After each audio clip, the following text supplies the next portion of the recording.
दोस्तों आज हम लोग रीजनिंग के एक और नए पार्ट को देखने वाले हैं। ये रीजनिंग का पार्ट नंबर आपका 140 होने वाला है। अगर आप लोग इससे पहले वाले पार्ट नहीं देखे होंगे तो ज़रूर जाकर देख लीजिएगा। इस पार्ट के अंदर आज हम लोग रीजनिंग के 15 अलग अलग प्रकार के इम्पोर्टेंट प्रश्न को देखने वाले हैं, जो कि आपको आने वाले आगामी सभी परीक्षाओं के लिए काफ़ी महत्वपूर्ण होने वाला है। सभी प्रश्न काफ़ी इम्पोर्टेंट प्रश्न है, तो सभी प्रश्न को पहले आप लोग खुद से ज़रूर सॉल्व करने की कोशिश कीजिएगा और सभी लोग हमारे साथ अंत तक जरूर बने रहिएगा। सभी प्रश्न को हम लोग एकदम शॉर्ट ट्रिक के साथ सॉल्व करेंगे। तो चलिए हम लोग 1 नंबर क्वेश्चन की ओर चलते हैं।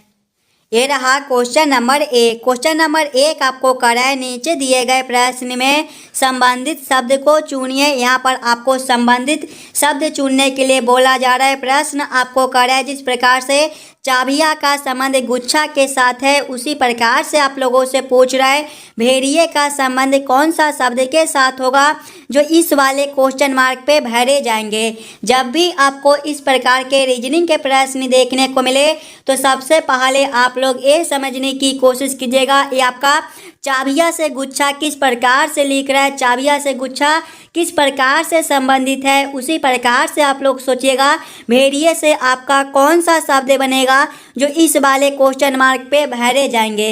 अगर आप लोग ध्यान से देखिएगा तो चाबिया जो है ये आपके गुच्छे में होती हैं, उसी प्रकार से भेड़िया जो है ये आपके झुंड में होती हैं। झुंड आपका ऑप्शन नंबर ए में दिया गया है, जो कि आपके सही उत्तर हो जाएंगे। इस वाले क्वेश्चन मार्क पे आपका झुंड भरा जाएगा। चलिए अगले प्रश्न की ओर हम लोग चलेंगे, क्वेश्चन नंबर 2 की ओर।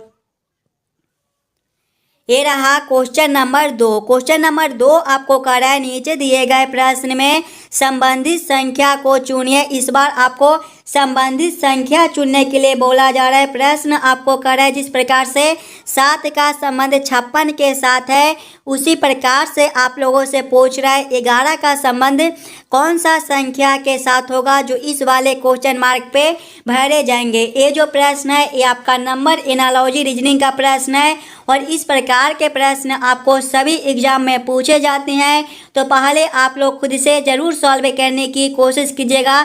सबसे पहले आप लोग ये समझने की कोशिश कीजिएगा 7 को हम लोग क्या करेंगे ताकि हमारा 56 बन जाए। उसी प्रकार से आप लोग सोचिएगा 11 से आपका कौन सा संख्या बनेगा जो इस वाले क्वेश्चन मार्क पे भरे जाएंगे। देखिए पहले हमें क्या करना है, 7 से 56 लाना है। अगर हम लोग 7 गुना 8 करेंगे तो हमारा 56 हो जाएगा, यानी कि संख्या 7 है तो इसमें +1 करके गुना कर दिया गया है। उसी प्रकार से आपका संख्या 11 दिया गया है। जब हम लोग 11 में +1 करके गुना करेंगे तो 11 + 1 आपका 12 होता है, यानी कि 12 11 गुना 12 आपका कितना हो जाएगा, ये आपका 132 हो जाएगा। 132 आपका ऑप्शन नंबर सी में दिया गया है, जो कि आपके सही उत्तर हो जाएंगे। इस वाले क्वेश्चन मार्क पे आपका 132 भरा जाएगा। क्लियर है। चलिए अगले प्रश्न की ओर हम लोग चलेंगे, क्वेश्चन नंबर 3 की ओर। ये रहा क्वेश्चन नंबर 3। क्वेश्चन नंबर 3 जो है ये आपका वेन आरेख वेन डायग्राम से रिलेटेड प्रश्न है। कंप्यूटर मॉनिटर और कीबोर्ड का किस प्रकार से वेन आरेख वेन डायग्राम बनेगा, ये आप लोगों से पूछ रहा है। सबसे पहले आप लोग ये समझने की कोशिश कीजिएगा कंप्यूटर मॉनिटर और कीबोर्ड में कौन किसके साथ संबंधित है, किसके अंदर हम लोग किसको रख सकते हैं। अगर आप लोग ध्यान से देखिएगा तो कंप्यूटर के अंदर ही आपका मॉनिटर और कीबोर्ड दोनों होता है, यानी कि सबसे पहले हम लोग कंप्यूटर के लिए एक गोला बना लेंगे और कंप्यूटर के अंदर ही आपका मॉनिटर और कीबोर्ड आ जाएगा। इसका वेन आरेख वेन डायग्राम कुछ इस प्रकार से बनेगा। इस प्रकार का वेन आरेख वेन डायग्राम आपका ऑप्शन नंबर सी में दिया गया है, जो कि आपके सही उत्तर हो जाएंगे। क्वेश्चन नंबर 3 का आपका ऑप्शन नंबर सी जो है वो सही उत्तर हो जाएगा। चलिए अगले प्रश्न की ओर हम लोग चलेंगे, क्वेश्चन नंबर 4 की ओर। दोस्तों ये रहा क्वेश्चन नंबर 4। क्वेश्चन नंबर 4 आपको कह रहा है, नीचे दिए गए प्रश्न में लुप्त संख्या ज्ञात करें। मिसिंग नंबर से रिलेटेड प्रश्न आपका यहाँ पर क्वेश्चन मार्क है। इस वाले क्वेश्चन मार्क पे आपका कौन सा संख्या भरा जाएगा, ये आप लोगों से पूछ रहा है। ये भी प्रश्न आपके आने वाले आगामी सभी परीक्षाओं के लिए काफ़ी महत्वपूर्ण प्रश्न है। तो सभी बच्चे पहले वीडियो को रोककर खुद से ज़रूर सॉल्व करने की कोशिश कीजिएगा। इस वाले क्वेश्चन मार्क पे आपका कौन सा संख्या भरा जाएगा। जब भी आपको मिसिंग नंबर से रिलेटेड प्रश्न देखने को मिले तो सबसे पहले आप लोग क्वेश्चन के पैटर्न को ध्यान से देखिएगा और समझने की कोशिश कीजिएगा आपका किस प्रकार का प्रश्न है, इसे हम लोग कैसे जल्द से जल्द सॉल्व कर सकते हैं। अगर आप लोग ध्यान से देखिएगा प्रश्न को तो इस लाइन से देखिए, आपका बड़ा बड़ा संख्या दिया गया है 216 है, 191 है और क्वेश्चन मार्क है। जब भी आपको इस प्रकार के प्रश्न देखने को मिले तो सबसे पहले आप लोग ये समझने की कोशिश कीजिएगा ये आपका 8, 6 और 12 से 216 किस प्रकार से लिख रहा है, 7, 13 और 5 से 191 किस प्रकार से लिख रहा है। उसी प्रकार से आप लोग सोचेगा 4, 22 और 3 से आपका कौन सा संख्या बनेगा जो इस वाले क्वेश्चन मार्क पे भरे जाएंगे। देखिए पहले हमें क्या करना है, 8, 6 और 12 से 216 लाना है। सभी बच्चे पहले अपना दिमाग लगाइएगा, 8, 6 और 12 को हम लोग क्या करें ताकि हमारा 216 बन जाए। अगर हम लोग सबसे पहले पहला संख्या गुना करेंगे दूसरा संख्या यानी कि 8 गुना 6 करेंगे तो ये आपका 48 हो जाएगा। प्लस करेंगे हम लोग दूसरा संख्या गुना तीसरा संख्या यानी कि 6 गुना 12 करेंगे तो ये आपका 72 हो जाएगा। प्लस करेंगे तीसरा संख्या गुना पहला संख्या यानी कि 12 गुना 8 करेंगे तो ये आपका 96 हो जाएगा। सभी को आपस में जोड़िएगा। 48 प्लस 72 आपका 120 होता है, 120 प्लस 96 आपका 216 हो जाएगा। 216 आपका यहाँ पर लिखा हुआ है। इसी प्रकार से आगे हम लोग करेंगे तो पहला संख्या गुना करेंगे दूसरा संख्या, 7 गुना 13 आपका कितना हो जाएगा, 91 हो जाएगा। प्लस करेंगे हम लोग दूसरा संख्या गुना तीसरा संख्या यानी कि 13 गुना 5 करेंगे तो ये आपका 65 हो जाएगा। प्लस करेंगे हम लोग तीसरा संख्या गुना पहला संख्या यानी कि 7 गुना करेंगे 5 गुना करेंगे 7 तो ये आपका 35 हो जाएगा। सभी को आपस में जोड़िएगा। 91 प्लस 65 आपका कितना हो जाएगा, 91 प्लस 65 जो है ये आपके 155 हो जाएगा। 91 प्लस 65 जो है ये आपके 156 हो जाएगा। 156 प्लस करेंगे हम लोग 35 तो ये आपका कितना हो जाएगा, 156 प्लस 35 जो है ये आपके 191 होता है। 191 आपका यहाँ पर लिखा हुआ है। यानी कि इसी प्रकार से इस वाले प्रश्न को हम लोग सॉल्व कर सकते हैं। तो वही सेम हम लोग आगे करेंगे। सबसे पहले पहला संख्या गुना करेंगे दूसरा संख्या यानी कि 4 गुना 22 करेंगे तो ये आपका 88 हो जाएगा। प्लस करेंगे हम लोग दूसरा संख्या गुना तीसरा संख्या यानी कि 22 गुना 3 करेंगे तो ये आपका 66 हो जाएगा। प्लस करेंगे हम लोग तीसरा संख्या गुना पहला संख्या यानी कि 3 गुना 4 करेंगे तो ये आपका 12 हो जाएगा। सभी को आपस में जोड़ेंगे। 88 प्लस 66 आपका कितना हो जाएगा, 88 प्लस 66 जो है ये आपके 152 हो जाएंगे। 152 प्लस करेंगे हम लोग 12 तो ये आपका कितना हो जाएगा, 152 प्लस 12 जो है देखिएगा 88 प्लस 66 आपका 154 होता है। 154 प्लस करेंगे हम लोग 12 तो ये आपका 166 हो जाएगा। 166 आपका ऑप्शन नंबर सी में दिया गया है जो कि आपके सही उत्तर हो जाएंगे। इस वाले क्वेश्चन मार्क पे आपका 166 भरा जाएगा। क्लियर है। सभी प्रश्न को पहले आप लोग खुद से ज़रूर सॉल्व करने की कोशिश कीजिएगा। ये सारे प्रश्न आपको आने वाले आगामी सभी परीक्षाओं के लिए काफ़ी महत्वपूर्ण प्रश्न है। अगर आपको किसी भी प्रश्न में कहीं पर भी कोई दिक्कत हो तो हमें ये भी कमेंट करके बताइएगा। उस वाले प्रश्न को हम लोग फिर से अगले वाले पार्ट में देख लेंगे। चलिए हम लोग अगले प्रश्न की ओर चलेंगे, क्वेश्चन नंबर 5 की ओर। ये रहा क्वेश्चन नंबर 5। क्वेश्चन नंबर 5 आपको कह रहा है नीचे दिए गए श्रृंखला को पूरा करें। इस बार आपको श्रृंखला सीरीज से रिलेटेड प्रश्न दिया गया है। एक श्रृंखला सीरीज दिया गया है और यहाँ पर क्वेश्चन मार्क है। इस वाले क्वेश्चन मार्क पे आपका कौन सा संख्या भरा जाएगा ये आप लोगों से पूछ रहा है। जब भी आपको श्रृंखला सीरीज से रिलेटेड प्रश्न देखने को मिले तो सबसे पहले आप लोग श्रृंखला सीरीज को ध्यान से देखिएगा और समझने की कोशिश कीजिएगा आपका किस प्रकार का श्रृंखला सीरीज दिया गया है। ध्यान से देखिएगा तो पहले आपका 46 है, 46 के आगे आपका 41 दिया गया है, 41 के आगे आपका 35 है, 35 के आगे आपका 30 है, इसके आगे आपका क्वेश्चन मार्क दिया गया है, क्वेश्चन मार्क के आगे आपका 19 और 13 दिया गया है। अगर आप लोग श्रृंखला को ध्यान से देखिएगा तो आपका श्रृंखला जो है वो नीचे की ओर घट रहा है। जब भी आपको इस प्रकार के श्रृंखला देखने को मिले तो सबसे पहले आप लोग ये समझने की कोशिश कीजिएगा ये आपका 46 से 41 किस प्रकार से लिख रहा है, तो यहाँ पर आपका -5 हो जाएगा। 46 - 5 आपका 41 होता है। आगे देखिएगा 41 से आपका 35 है, यहाँ पर आपका -6 है। 41 - 6 आपका 35 होता है। आगे देखिएगा 35 से आपका 30 लिखा हुआ है। 35 - 5 आपका 30 होता है। आगे आपका क्वेश्चन मार्क है और इससे आगे देखिएगा तो आपका 19 से 13 लिखा हुआ है। यहाँ पर आपका -6 है, यानी कि एक बार -5 करता है तो एक बार -6। उसी प्रकार से जब हम लोग आगे करेंगे तो यहाँ पर आपका -5 है, यानी कि आगे हमारा -6 हो जाएगा। 30 - 6 आपका 24 होता है, यानी कि यहाँ पर आपका 24 भरा जाएगा। 24 से आगे देखिएगा तो आपका 19 है, यानी कि यहाँ पर -5 है। देखिए -6 - 5 फिर आपका -6 24 आपका कौन सा ऑप्शन में है? ऑप्शन नंबर बी में दिया गया है, जो कि आपके सही उत्तर हो जाएंगे। इस वाले क्वेश्चन मार्क पे आपका 24 भरा जाएगा। क्लियर है? चलिए अगले प्रश्न की ओर हम लोग चलेंगे, क्वेश्चन नंबर 6 की ओर। ये रहा क्वेश्चन नंबर 6। क्वेश्चन नंबर 6 आपको कर है नीचे दिए गए अक्षर श्रृंखला को पूरा करें। इस बार आपको अक्षर श्रृंखला से रिलेटेड प्रश्न दिया गया है। कुछ इस प्रकार के भी प्रश्न आपको सभी एग्जाम में पूछे जाते हैं, तो पहले आप लोग खुद से ज़रूर सॉल्व करने की कोशिश कीजिएगा। इस वाले क्वेश्चन मार्क पे आपका कौन सा अक्षर भरा जाएगा। सबसे पहले आप लोग अक्षर श्रृंखला को देखिएगा तो देखिएगा ए से आपका ई लिखा हुआ है। ए आपके पहले नंबर पर होता है और ई आपके 5वें पर, यहाँ पर आपका +4 है। आगे देखिएगा ई से आपका जे है, ई जो है ये आपके 5वें पर होता है।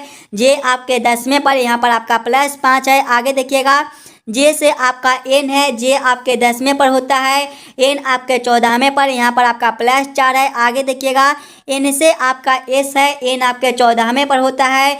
एस जो है ये आपके 19वें पर होता है, यहाँ पर आपका +5 है।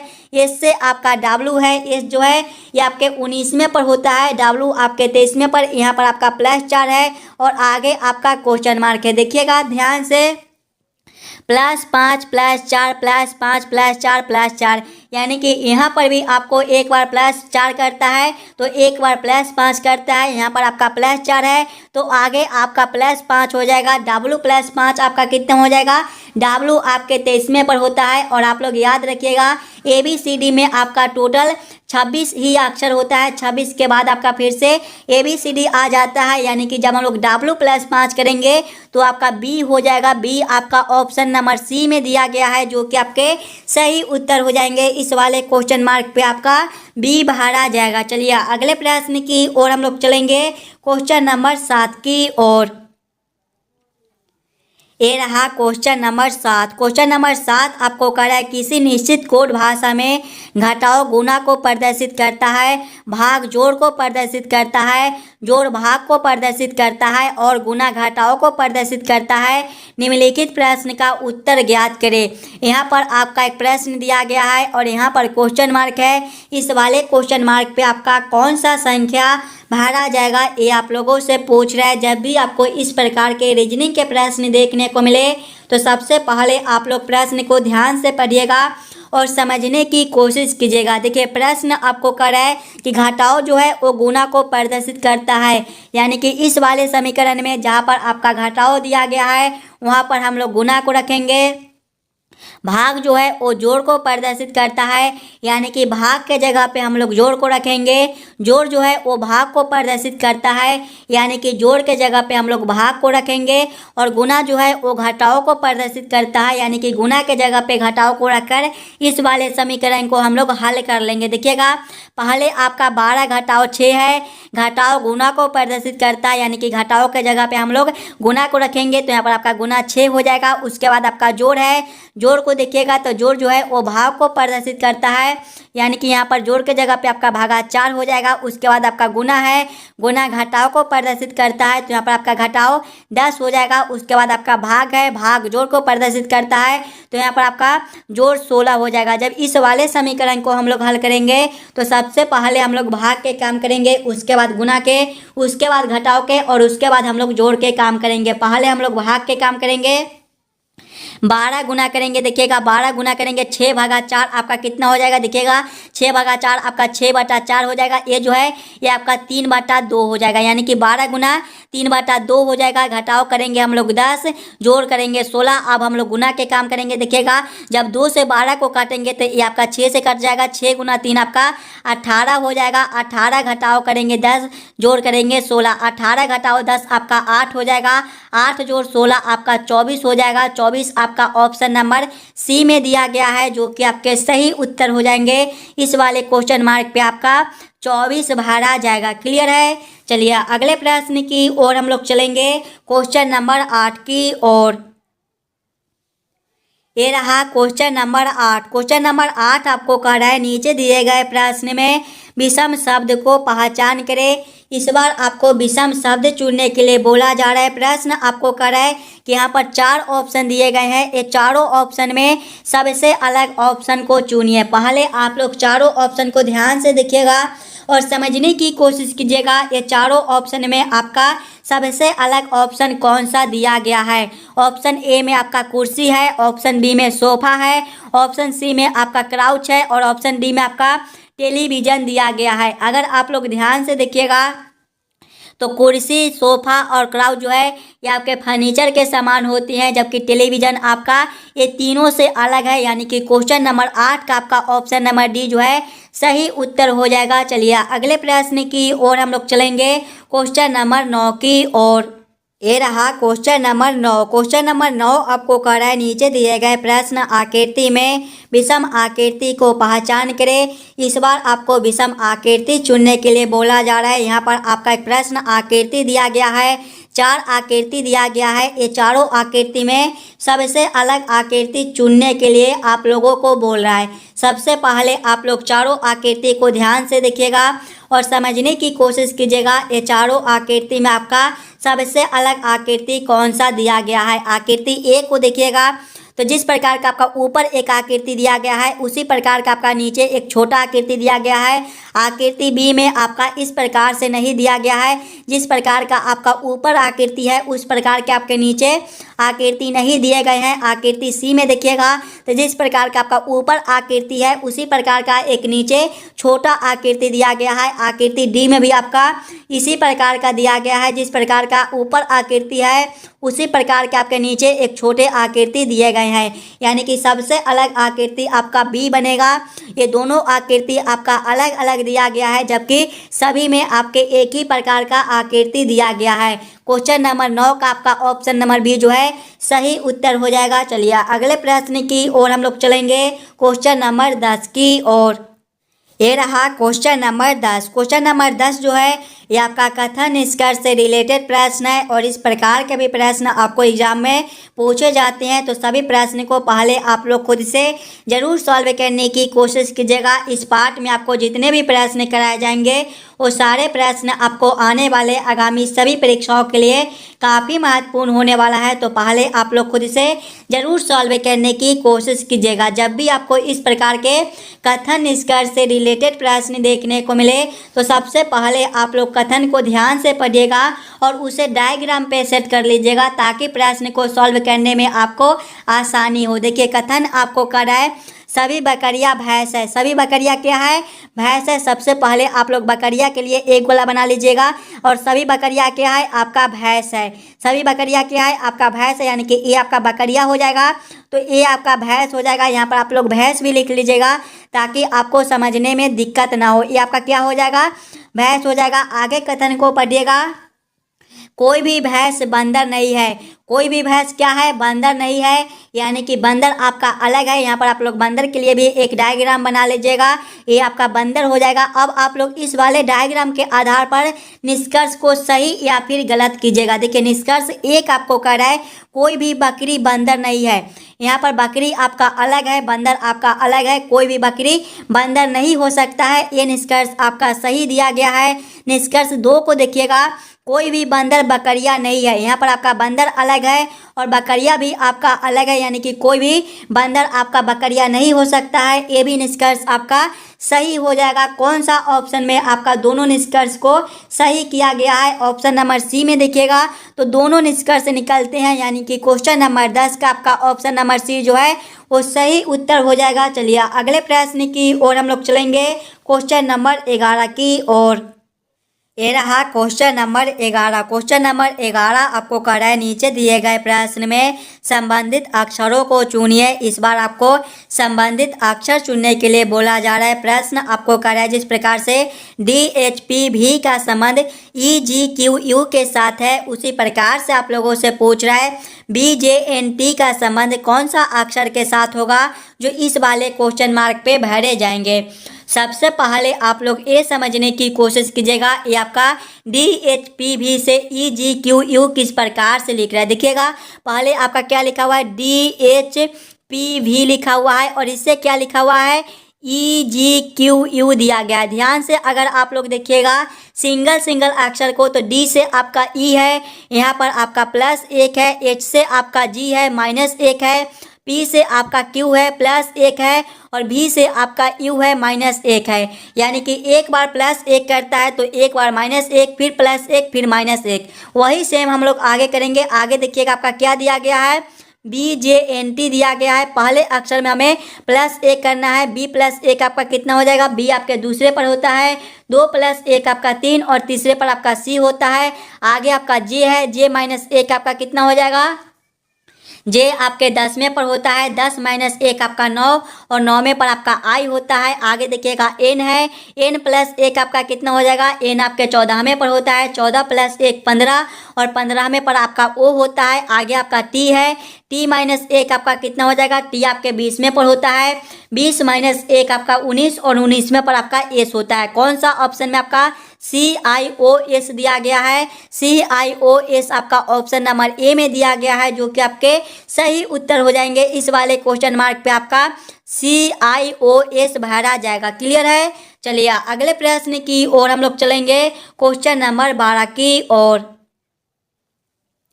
ये रहा क्वेश्चन नंबर 12। क्वेश्चन नंबर 12 आपको कह रहा है नीचे दिए गए प्रश्न आकृति कौन सा उत्तर आकृति में निर्मित है। यहाँ पर आपका एक प्रश्न आकृति दिया गया है, कुछ इस प्रकार का आपका प्रश्न आकृति है। प्रश्न आप लोगों से पूछ रहा है इस प्रकार के प्रश्न आकृति कौन सा उत्तर आकृति में दिया गया है। सबसे पहले आप लोग प्रश्न आकृति को ध्यान से देखिएगा और समझने की कोशिश कीजिएगा, ये चारों आकृति में आपका कौन सा आकृति में इस प्रकार के आकृति बनेगा। देखिएगा तो आकृति सी में ध्यान से देखिएगा तो आपका इस प्रकार का आकृति बनता है, यानी कि इस प्रकार के प्रश्न आकृति आपका ऑप्शन नंबर सी में दिया गया है। क्वेश्चन नंबर 12 का आपका ऑप्शन नंबर सी जो है सही उत्तर हो जाएगा। चलिए अगले प्रश्न की ओर हम लोग चलेंगे, क्वेश्चन नंबर 13 की ओर। ये रहा क्वेश्चन नंबर 13। क्वेश्चन नंबर 13 आपको कह रहा है नीचे दिए गए निम्नलिखित शब्दों का सही क्रम बताएं। अपमार्जक, उपभोक्ता, अपघटक और उत्पादक का किस प्रकार से सही क्रम बनेगा, ये आप लोगों से पूछ रहा है। सबसे पहले आप लोग सभी शब्दों को ध्यान से देखिएगा और समझने की कोशिश कीजिएगा, ये सभी शब्दों का आपका किस प्रकार से सही क्रम बनेगा। देखिए इसमें सबसे पहले आपका उत्पादक हो जाएगा, यानी कि 4 नंबर। उसके बाद आपका उपभोक्ता हो जाएगा, यानी कि 2 नंबर। उपभोक्ता के बाद आपका हो जाएगा अपमार्जक, यानी कि 1 नंबर। और उसके बाद आपका हो जाएगा अपघटक, यानी कि 3 नंबर। कौन सा ऑप्शन में आपका 4 2 1 3 दिया गया है, 4 2 1 3 आपका ऑप्शन नंबर सी में दिया गया है, जो कि आपके सही उत्तर हो जाएंगे। चलिए अगले प्रश्न की ओर हम लोग चलेंगे, क्वेश्चन नंबर 14 की ओर। ये रहा क्वेश्चन नंबर 14। क्वेश्चन नंबर 14 आपको कह रहा है नीचे दिए गए प्रश्न में विषम संख्या को पहचान करें। इस बार आपको विषम संख्या चुनने के लिए बोला जा रहा है। प्रश्न आपको कह रहा है कि ये चारों ऑप्शन में सबसे अलग ऑप्शन कौन सा दिया गया है। सबसे पहले आप लोग चारों ऑप्शन को ध्यान से देखिएगा और समझने की कोशिश कीजिएगा, ये चारों ऑप्शन में आपका सबसे अलग ऑप्शन कौन सा दिया गया है। ऑप्शन ए में देखिएगा तो 15 से 45 है, यहाँ पर आपका गुना 3 है, 15 गुना 3 आपका 45 होता है। ऑप्शन बी में आपका 9 से 29 है, यहाँ पर आपका गुना 3 प्लस 2 है, 9 गुना 3 आपके 27 प्लस 2 आपका 29 होता है। ऑप्शन सी में आपका 31 से 93 है, यहाँ पर आपका गुना 3 है, 31 गुना 3 आपका 93 होता है। ऑप्शन डी में आपका 41 से 123 है, यहाँ पर भी आपका गुना 3 है, 41 गुना 3 आपका 123 होता है। ध्यान से देखिएगा, तो सभी में गुना 3 गुना 3 गुना 3, और ऑप्शन बी में देखिएगा तो गुना 3 प्लस 2 है, यानी कि ए ऑप्शन आपका सबसे अलग बनता है। तो क्वेश्चन नंबर 14 का आपका ऑप्शन नंबर बी जो है वो सही उत्तर हो जाएगा। चलिए अगले प्रश्न की ओर हम लोग चलेंगे, क्वेश्चन नंबर 15 की ओर। ये रहा क्वेश्चन नंबर 15, और ये जो प्रश्न है ये आपके होमवर्क के तौर पे छोड़े जाते हैं। इस वाले प्रश्न को आप लोग खुद से सॉल्व करने की कोशिश कीजिएगा, और जितने बच्चे इस वाले यूट्यूब चैनल पर नए हो चैनल को सब्सक्राइब और वीडियो को लाइक ज़रूर करके जाइएगा। और आप लोग एक बार ज़रूर कमेंट करके बताइएगा कि आज के 15 प्रश्न में से आप लोग कितने प्रश्न को खुद से सॉल्व किए हो। अगर आपको किसी भी प्रश्न में कहीं पर भी कोई दिक्कत हो तो हमें ये भी कमेंट करके बता दीजिएगा। चलिए हम लोग मिलते हैं आपसे अगले वीडियो में। धन्यवाद।